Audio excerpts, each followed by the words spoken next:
Hello everyone, and welcome to After Alexander. Episode 83. Cleopatra, not that Cleopatra.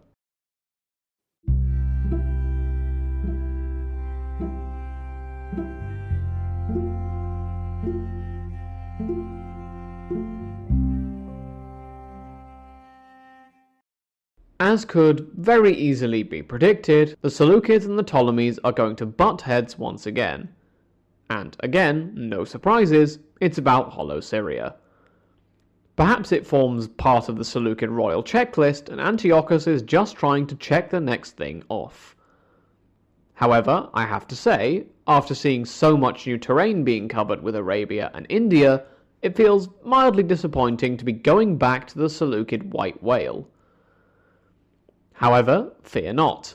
Although we are going to be dealing with Syrian War number 5, we're also going to lay some groundwork for the future today, in the form of a long-awaited republic and an overlooked wedding. So, with that said, let's set the clock going. By now, Antiochus was motivated to try and get back everything the Seleucids had a claim to. This included Hollow Syria, which has been a sore spot for what feels like forever. Ever since the Battle of Raphia and his defeat in the Fourth Syrian War, Antiochus had been itching to get his revenge. Now that he was in a better position, as we saw amply demonstrated in episode 82, he might gain an advantage he didn't previously have. Now, let's set some political context. Both Philip V and Antiochus III had helped Ptolemy IV in the past, with what Bevan assumes is a suppression of indigenous revolts.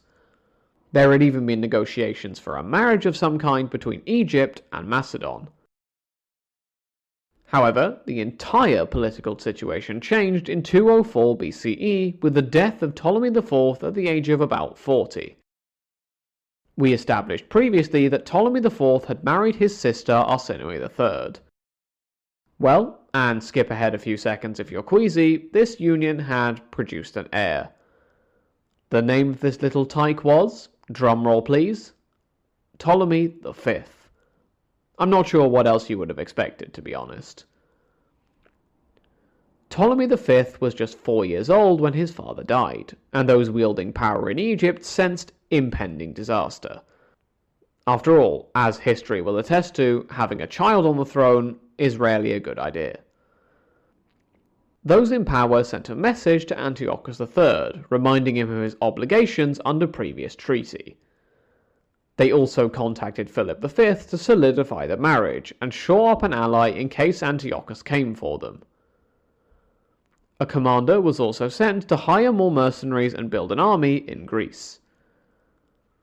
However, the downfall of this particular political faction came at the hands of an uprising in the capital of Alexandria. Antiochus III wasted no time taking advantage of this situation. An arrangement was made with Philip V to bring about the downfall of Egypt and split its empire between the two states in 202 BCE. Supposedly, the account given by Appian is that Macedon would receive the Ionian coast, Cyrenaica, and the Aegean territories. For his part, Antiochus would get Hollow Syria, Cyprus, and Egypt itself. The ceding of some territories, which admittedly were of interest to Antiochus, came because Macedon would be useful as a distraction while Antiochus gobbled up Hollow Syria. After all, as Germany from World War I would probably attest to, fighting on two fronts is more difficult than fighting on one. However, this isn't the only reason. Antiochus was also threatened by the power of Pergamon, so it was in the interest of the Seleucids to have an ally on the Ionian coast. Philip V of Macedon and Attalus I of Pergamon could then beat each other to exhaustion, and Antiochus could swoop in and reap the rewards. With this alliance concluded, Antiochus swept down towards Hollow Syria once again. He met with success, in part because the court under Ptolemy V was collapsing into infighting and local rebellions. We don't know how long the conquest took, but by 199 BCE, Antiochus considered it complete, having made it at least as far as Judea. At the same time, Philip V had mopped up Thrace and the Hellespont, kicking Ptolemy out of the Aegean in 201. At this juncture, Attalus and Rhodes joined up against the more powerful Macedon, filling in for the powerless Egypt. Philip was defeated once in a naval fight, but the second battle was a success. This left the region of Caria open to be taken, with Miletus hastening to cozy up to Philip. After a series of conquests in Ionia, Philip took over the coast of Thrace in 200 BCE. However, it is at this point that Bevan's narrative abruptly shifts focus to the Western Mediterranean. This is because there is a new power in the region who successfully faced off against Pyrrhus of Epirus some decades earlier. This power was now appealed to by Pergamon, Rhodes, and Athens for help. This power would send a message to Philip while he was laying siege to Abydos, giving him an ultimatum which would cause him to go to war with them. This power was Rome. Rome not only got involved with Philip, but also sent a message to Antiochus in 200 BCE. They warned him that Hollow Syria and Phoenicia were fair game. However, Egypt was under its protection and should be considered off-limits. You might be wondering, protection? Where has that come from? Well, Ptolemy IV had, with his dying breath, sought Rome out for aid, hence their meddling in this eastern conflict. Antiochus, for his part, rubbished this, as Rome didn't have the strength to back this claim up.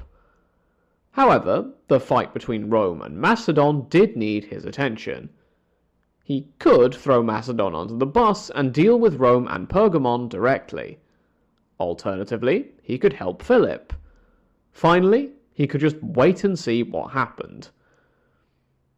Antiochus wanted to back Philip, but he also didn't want to antagonize Rome. For the present, he spent the winter of 199 to 198 BCE in an invasion of Pergamon. This posed a problem, as Attalus had sided with Rome against Philip, meaning this wasn't exactly the most neutral position Antiochus could take. Not that this invasion did Philip much good, as Antiochus retreated the second Attalus went crying to Rome. We now shift our focus back towards Hollow Syria, as the mercenary commander, called Scopas, who we mentioned earlier, had now come back with 6,000 infantry and 500 cavalry, and was evicting the Seleucids from the province. Antiochus accordingly now came back and fought a battle by the source of the Joran River. Incidentally, we know that Antiochus the young king, the king's eldest son remember, was in this battle. Given that Antiochus Jr. was born in 221 BCE, he would have been about 23 years old at the time. Is anyone else getting memories of Seleucus I and Antiochus I of the Battle of Ipsus? Me too. For his part, Antiochus III heavily defeated Scopas, causing him to retreat towards Sidon with 10,000 men. Given that this is a larger figure than the army he came into the region with, we can assume he got reinforcements somehow. During the siege of Sidon, Egyptian forces tried to back Scopas up, but it was useless. Sidon eventually gave up due to starvation, with Scopas being allowed to leave with his men. Antiochus now officially took over Hollow Syria, with every Greek city east of the river Jordan becoming Seleucid, along with Judea and Samaria. Jerusalem welcomed Antiochus, while Gaza remained a Ptolemaic holdout until it was stormed and sacked. In the summer of 198 BCE, Antiochus III retired to Antioch for the winter, presumably patting himself on the back for a job well done. However, he was careful to tread lightly when it came to Rome, sending ambassadors to the Eternal City.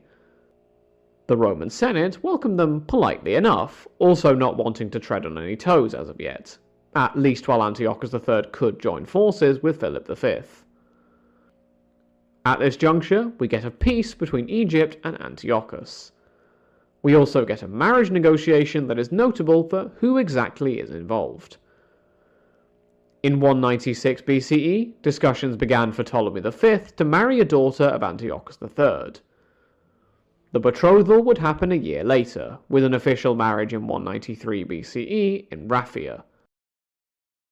Given that Antiochus III had control of the region now, perhaps this was a way of rubbing it in the young pharaoh's face. After all, he'd been defeated at Raphia previously, so why not come back there now?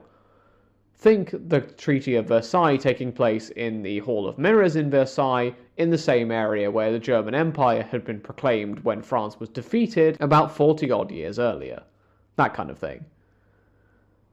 Regardless, when the marriage took place, Ptolemy V was about 16, and his young bride was about 10, having been born in roughly 204 BCE. All well and good, you might be thinking, but you haven't mentioned the name of the young bride yet. Well, this young lady is called Cleopatra, now Cleopatra I of Egypt. Please note that this is not the famous Cleopatra from the late Republican period. That one is called Cleopatra VII. She is, however, the great-great-great-granddaughter of Cleopatra I, and hence a fourth great-grandchild of Antiochus III. This next bit will need more sourcing as we go, but please note that in some Ptolemaic genealogies, Cleopatra I is also the last time that any new genetic material enters the Ptolemaic family tree until Cleopatra VII. Yes, you're right, we've got quite a ride yet to go.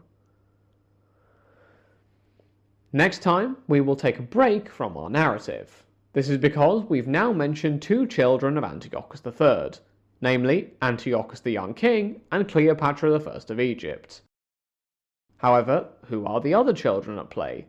And for that matter, who are the other descendants of Antiochus III who will come into play over the next few generations? Well, that's what we'll be discussing in episode 84. After that, in episode 85, we'll turn our attention to focus squarely on the co-monarch in this equation, Antiochus the Young King. Until then, thank you all for listening. Feel free to get in touch at the show's email address for any questions, comments, or topic suggestions for future episodes. Until next time, have a great week, everyone.